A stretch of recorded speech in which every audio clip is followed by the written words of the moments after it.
যেন মনে হলো তেতুলিয়া মাদ্রাসার সামনে এই মেম্বারে আলেমদের, কারীদের, মুফতি সাহেবদের চাঁদের হাট লেগে গেছে, ঠিক কিনা? সারা বাংলায় আমার তো মনে হয় কোনো জায়গায় একসঙ্গে এতজনকে পাগড়ি প্রদান করা হয়নি কোনো জায়গায়, আমার তো চোখে পড়ে না, এতজন একসঙ্গে ফারেক হয়নি। তো আজকে যারা ফারেক হলেন আপনাদের সকলকে আমি আমার অন্তরের অন্তঃস্থল থেকে মোবারকবাদ জানাই, সালাম জানাই। আমি তো চিন্তা করছিলাম দিনটা পরিবর্তন হয়েছে, এটা 16ই ফাল্গুন হয়, তার জায়গায় আজকে 28 ডিসেম্বর, আজকে 12ই পৌষ। এই যে পরিবর্তন হলো, আমি ভাবছিলাম যে মানুষজন কিরকম আসবে, শ্রোতা কেমন হবে, কিন্তু আমি তো দেখে আমি তো অবাক হয়ে গেলাম, আমার বুক ভরে গেল যে না, তেতুলিয়া মাদ্রাসাকে আপনারা মহব্বত করেন, ভালোবাসেন, মুফতি আজম মির্জা হুজুর পীর কেবলা রহমতুল্লাহ আলাইহিকে আপনারা মহব্বত করেন, দাদা হুজুর কেবলা রহমতুল্লাহ আলাইহিকে আপনারা মহব্বত করেন। ঠিক সেই সমস্ত মানুষগুলো ঠিক দিনটা খুঁজে খুঁজে কানাকানি জেনে নিয়ে আজকে এখানে হাজার হাজার মানুষ এসে উপস্থিত হয়েছেন। মাশাআল্লাহ, সকাল থেকে নিয়ে অনেক ফুরফুরা দরবার শরীফ থেকে পীর সাহেব, বিশেষ করে জনাব সুফি পীর মাওলানা ওমর সিদ্দিকী চাচাজান হুজুর, তিনি এসেছিলেন, আরো আমার ভাইয়েরা এসেছিলেন, আলেম ওলামারা এসেছিলেন। আপনারা সকাল থেকে বক্তব্য শুনছেন। আমার আগে আমার ভাই মেনহাজ সিদ্দিকী ভাই, আমার আগে আমার ভাই মেহরাব সিদ্দিকী ভাই গুরুত্বপূর্ণ সিলসিলার কিছু কথাবার্তা আপনাদের কাছে বলেছেন। আজকে তো এটা ওয়াজের জায়গা নয়, আমি এখানে উপরে 3 বার মনে এলাম 1 মাসের মধ্যে, ওখানে 3 ঘন্টা 3.5 ঘন্টা করে ওয়াজ করেছি, বুঝতেছেন না কথা? তো আজকে তো এখানে ওয়াজ করার সময় থাকে না আমাদের।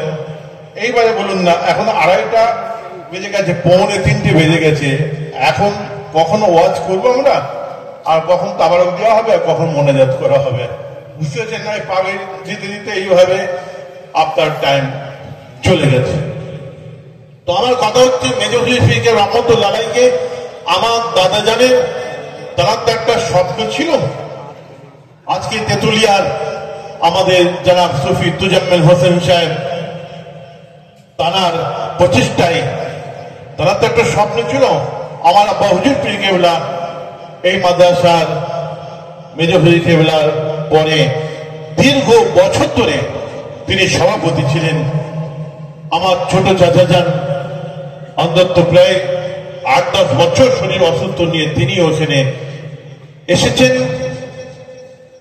তো কথা হচ্ছে, সকলের তো একটা স্বপ্ন আছে মেজর হুজুর কেবলার মাদ্রাসা, এইখান থেকে যে সমস্ত আলেম হাফেজ কারি, বিশেষ করে যারা আলেম হচ্ছেন, পাশ করে বেরোচ্ছেন, তাদের কাছে আমাদের একটা আশা, তারা যেন মুজাদ্দেদ জামান দাদা হুজুর রহমতুল্লাহ আলাইহি এই সিলসিলা, এই মাসলাকের উপরে তারা যেন কায়েম থাকেন, এবং দাদা হুজুর কেবলার এই মাসলাক নিয়ে তারা যেন গবেষণা করে, তার ঠিক আলেম যেন হয়।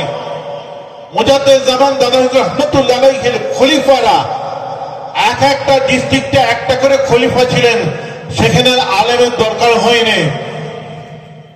যেমন বসিরহাটে আল্লামা রুহুল আমিন সাহেব রহমতুল্লাহ আলাইহি একা তিনি একটা দিক পুরো সামলেছিলেন।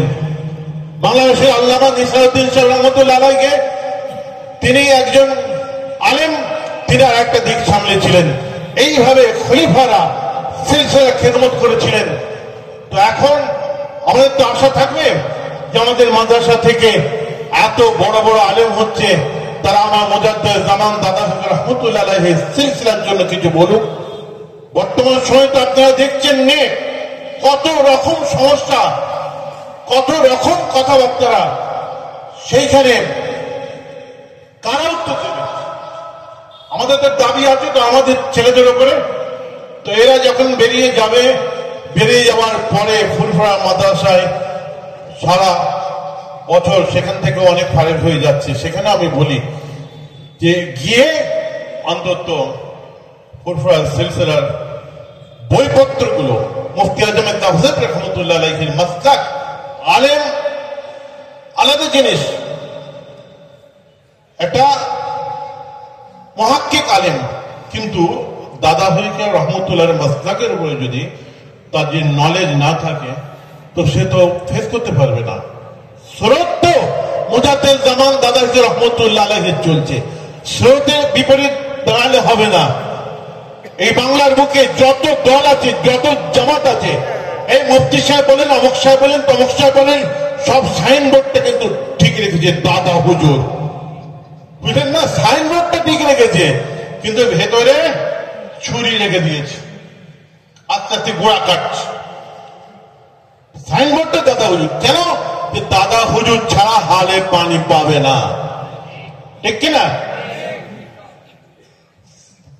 কি বলে, মাঠে পিচে বল পড়বে না দাদা হুজুর ছাড়া, বুঝতে পারছেন না কথা? ওই জন্য সবাই বলে দাদা হুজুর ঠিক, আর তারপরে আস্তে আস্তে গোড়া কাটে। দাদা হুজুর ভালো ছিল, হ্যাঁ দাদা হুজুরের কাজটা খারাপ, এই সালামটা না পড়লে হয় না, মিলাদটা না পড়লে হয় না, এটা না করলে হয় না, অমুক হুজুর অমুক হুজুর এই করেছিল, বড় হুজুর একটা, মেজ হুজুর খেলার একটা, অমুকের একটা, কোথায় পত্রিকা থেকে এর থেকে উল্টো পাল্টা এরকম সব সমালোচনা হচ্ছে। আর আমরা তো খুন ছাড় হুজুরদের যদি সমালোচনা করে, বুঝতে পারছেন না কথা? হুজুরদের সামনে যদি কথা বলে আমরা তো খুন ছাড়।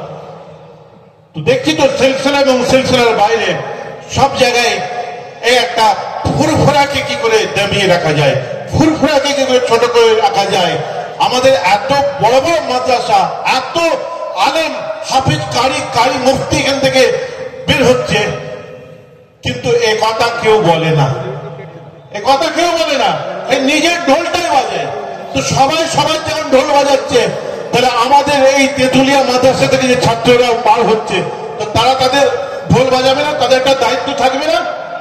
এত তাদের উপর আশা থাকবে না?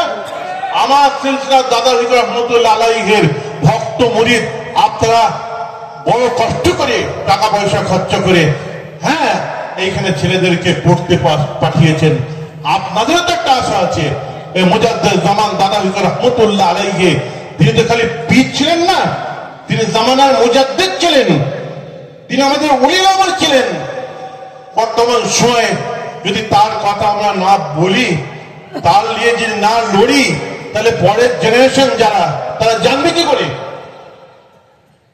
আমার ভাই মেনাফ সিদ্দিকী এক এক সময় বলে যে আমরা যার ওসিলায় গাড়ি চড়ছি, যার ওসিলায় আমাদের বাড়ি, মোবাইল, টাকা পয়সা, সেই দাদা হুজুরের কথা আপনি 10 মিনিট বলবেন না? যার ওসিলায় আলেম ওলামারা জলসা করছেন, তার কথা 10 মিনিট ওয়াজে বলবেন না? আমার মতন ইমরান সিদ্দিকীকে কে চেনে সাহেব? কত আমার মতন ইমরান সিদ্দিকী অলিতে গলিতে ঘুরে বেড়াচ্ছে মুজাদ্দেদ জামান দাদা হুজুর রহমতুল্লাহ আলাইহির জন্য। আজকে এই সিলসিলায় মাসলাক কোন হুজুরের নয়, 5 হুজুরের নয়, আমার বাপ চাচার নয়, এই সিলসিলায় মাসলাক হচ্ছে মুজাদ্দেদ জামানের সিলসিলা, ঠিক কিনা? অতএব সেই মুজাদ্দেদ জামান দাদা হুজুর রহমতুল্লাহ আলাইহির মাসলাকের উপরে আমাদেরকে আলোচনা করতে হবে। বিভিন্ন জায়গায় সভা সমিতি ওয়াজে আলোচনা করতে হবে। যে যার ঢোল বাজিয়ে চলে যাচ্ছে, দাদা হুজুরটা কে বলবে? বুঝতে পারছেন না কথা? আলেমদেরও বিভিন্ন মাসলাক নিয়ে বিভিন্ন রকম কথাবার্তা যখন হয়, তার উত্তর কি সাধারণ মানুষ দেবে? সাধারণ মানুষ তো গালাগালি করছে নেটে। আপনারা আলেমরা আপনারা উত্তর দেবেন, আপনারা দলিল দেবেন দাদা হুজুরের মাসলাকের উপরে, আমরা দলিল দেবো। তার জন্য দরকার কি? আমাদের সঙ্গে সম্পর্ক রাখা, ফুরফুরার সঙ্গে সম্পর্ক রাখা, নাহলে তালিটা বাজবে কি করে? টাইটেল পাস করে, মুফতি পাস করে বেরিয়ে চলে যাচ্ছে, আর তাকে দেখা যাচ্ছে না, আর যোগাযোগ কোনো নাই। কত ছাত্র তো বের হচ্ছে বিভিন্ন আমাদের সিলসিলার ঘাঁটি থেকে, কিন্তু তারা যোগাযোগ রাখে না। এটা আমার দুঃখ, আফসোস। তাই আপনাদের কাছে বললাম যে মেজর হরিফ রহমতুল্লাহ একটা স্বপ্ন ছিল, তাই তো তিনি মাথা খারাপ করতেন যে খারিজি মাদ্রাসা করো, খারিজি মাদ্রাসা করো। আজকে খারিজি মাদ্রাসা করার উদ্দেশ্য কি? তা নয়, আমাদের এত পরিশ্রম দেওয়ার উদ্দেশ্য কি? আমার বাচ্চাদের এত পরিশ্রম করার উদ্দেশ্য কি? ভালো যাতে এক একটা রুহুল আমিন, এক একটা আল্লামা রুহুল আমিন তৈরি হয়, এক একটা মুফতি আজম মেজর হুজুরের মতন আলেম তৈরি হয়, এক একটা নিসাউদ্দিন সাহেব রহমতুল্লাহ মতন আলেম হয়। এক একটা দিক নিয়ে নেবে। 500 যদি বাঘ হয়, 500 যদি ছাগল হয়, তার কাছে একটা বাঘই যথেষ্ট, ঠিক কিনা? যদি 50টা যদি বাঁশ হয়, আর সেখানে একটা যদি স্টিলের রড হয়, যথেষ্ট। তো এইখান থেকে সেই রকম আলেম হতে হয় দাদা হুজুর, যে খলিফারা যেরকম আলেম ছিলেন।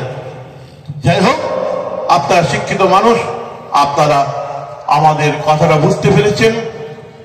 এখান থেকে আলেম, হাফেজ, কারি, মৌলানা যারা হয়, খাতমে বুখারীর দিনও আমি আসি, সেই দিনও আমি এসে আমি সেই দিনও এই কথা বলি। তো এখন তার বক্তব্য দেওয়ার সময় নেই। আজকে আপনারা সকলে এসেছেন এখানে, আপনারা আমার জন্য দোয়া করবেন, আমাদের সকলের জন্য দোয়া করবেন, আমরা আপনাদের জন্য দোয়া করব, এটাই সব থেকে বড় কথা। এবং আমার আম্মাজান বড় অসুস্থ, আপনারা অনেকে জানেন, অনেকে জানেন না। 1 মাস মানে রাইস টিউবে কম বেশি ভাত খাওয়ানো হচ্ছে নাক দিয়ে, এবং ভেন্টিলেশন আপনার মনিটর ঘরে ফিট করা আছে, আইসিইউ ঘরে তৈরি করা আছে, কলকাতা থেকে ডাক্তাররা আসছে। তো তার শরীর খুব খারাপ। আমি 13টা বাংলাদেশের প্রোগ্রামে যেতে পারিনি। ভাই মেহরাব সিদ্দিকী তিনি গিয়েছিলেন একদিন, তার পরের দিনই ফ্লাইটে করে চলে এসেছেন, উনিও জাননি। আমার ভগ্নিপত আজমাতুল্লাহ সিদ্দিকী তিনিও গিয়েছিলেন, চলে এসেছেন, পরে আবার গেছে 2 দিনের জন্য। তো কথা হচ্ছে, এমনি মনের অবস্থা খুব খারাপ। মায়ের মতো নিয়ামত আছে পৃথিবীতে? আল্লাহ রাসূল বলছেন, কেউ যেন মহব্বতের সঙ্গে একবার মায়ের মুখের দিকে তাকায়, তার নামায় আমলে আল্লাহ পাক একটা কবুল হজের সওয়াব লিখে দেবেন। মা বাপের খেদমত করবেন। রাসূল বলছেন, মা বাপই তোমাদের জন্য জান্নাত, আর মা বাপই তোমাদের জন্য জাহান্নাম। রাসূল বলছেন, যে মা বাপের পায়ে কদম বসি করলো, সে যেন জান্নাতের চৌকাঠে কদম বসি করলো। রাসূলের দরবারে সাহাবা এসে বলছেন, হুজুর আমি অনেক গুনাহ করে ফেলেছি।